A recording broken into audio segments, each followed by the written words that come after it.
तो ये क्वेश्चन करते हैं, if A B C D are 4 distinct vectors satisfying the condition, यानी ये 2 कंडीशन दे रखी हैं अपने को, देन प्रूव दैट, यानी ये एक्सप्रेशन दे रखा है, ये प्रूव करना अपने को। अच्छा, इसमें जैसे कई स्टूडेंट्स के दिमाग में ये आ रहा होगा कि इस तरह के प्रूफ वाले क्वेश्चन तो आज की तारीख में है ना जेई में नहीं आते हैं। तो इस तरह के क्वेश्चंस को एक्चुअली क्या करने का पॉइंट ये है कि जिस तरह के मैनिपुलेशंस अपन करेंगे ना, है ना, ये एक अच्छा क्वेश्चन है ना, जिस तरह के मैनिपुलेशंस अपन करेंगे इस एक्सप्रेशन को प्रूव करने के लिए, है ना, उस तरह के मैनिपुलेशन हो सकता है आपको आज की तारीख में भी जेई के क्वेश्चंस में करने की ज़रूरत पड़ जाए। ठीक, तो इस तरह के क्वेश्चंस को करने का पर्पज़ यही है। तो करते हैं इसको। पहले तो ये देखें अपने को प्रूव क्या करना है कि, है ना, इसको थोड़ा सिंप्लीफाई करके लिखेंगे अपन, A dot B plus C dot D, है ना, ये किसके बराबर नहीं है, ए डॉट सी, ये अपने को प्रूव करना है, प्लस बी डॉट डी। अच्छा, इस तरह का एक्सप्रेशन जहाँ पे भी आए, अपना एम ये होना चाहिए कि वेक्टर्स को कॉमन ले करके हम एक्सप्रेशन को सिंप्लीफाई करें। तो इसको अपन क्या लिख सकते हैं, इस वाले एक्सप्रेशन को इधर ले आते हैं और ये वाला जो एक्सप्रेशन है इसको इधर ले जाते हैं।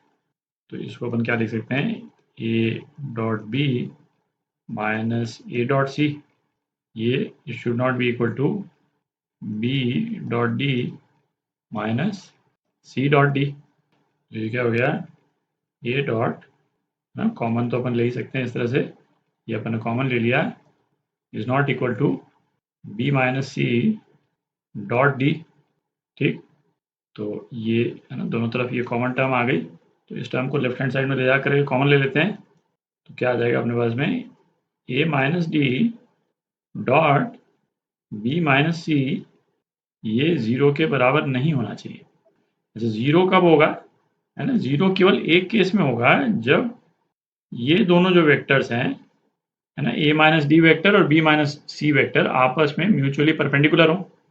परपेंडिकुलर होने के अलावा कोई भी एंगल होता है इन दोनों वेक्टर्स के बीच में, तो ये एक्सप्रेशन 0 नहीं होगा।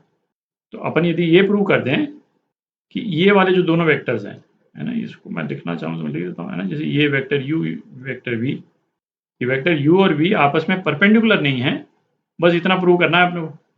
ठीक, थोड़ी जगह बना लेते हैं, है ना, इसको ऊपर लिख लेते हैं।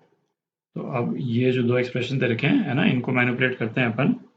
क्या एक्सप्रेशन है, A cross B is equal to C cross D और A cross C is equal to B cross D. है ना, अपने को लाना क्या है, बी माइनस सी और ए माइनस डी, ये लाना है ना, तो ये एम जो है इसको दिमाग में रखें। तो सेकंड इक्वेशन को फर्स्ट इक्वेशन से हम सब्ट्रैक्ट कर दें तो क्या आ जाएगा, है ना, ए क्रॉस बी माइनस सी, और राइट हैंड साइड में क्या आ जाएगा।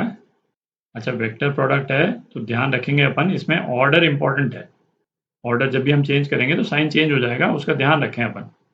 तो इसमें कॉमन लेंगे तो अपन डी जो है राइट हैंड साइड में कॉमन लेना पड़ेगा अपने को, तो सी माइनस बी क्रॉस डी। ठीक, तो अब लिखने को अब आप एक स्टेप में भी कर सकते हैं, बट इस वाले एक्सप्रेशन को लेफ्ट में लेकर के आएंगे ना, तो अलग अलग करके लिखते हैं जरा। ये क्या हो जाएगा, ए क्रॉस बी माइनस सी माइनस सी माइनस बी क्रॉस डी, ये किसके बराबर, 0 के बराबर।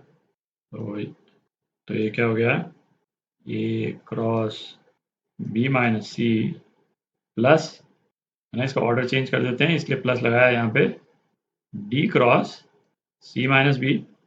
अब इस वाले स्टेज में एक स्टेप और है ना, उसको यहीं पे अब लिख लेते हैं। अब इसको बी माइनस सी करेंगे तो फिर वापस साइन चेंज हो जाएगा, तो यहाँ पे माइनस आ जाएगा और यहाँ पे इसको बी माइनस सी कर देता हूँ। ठीक है, दोबारा लिखने की जरूरत नहीं पड़ेगी।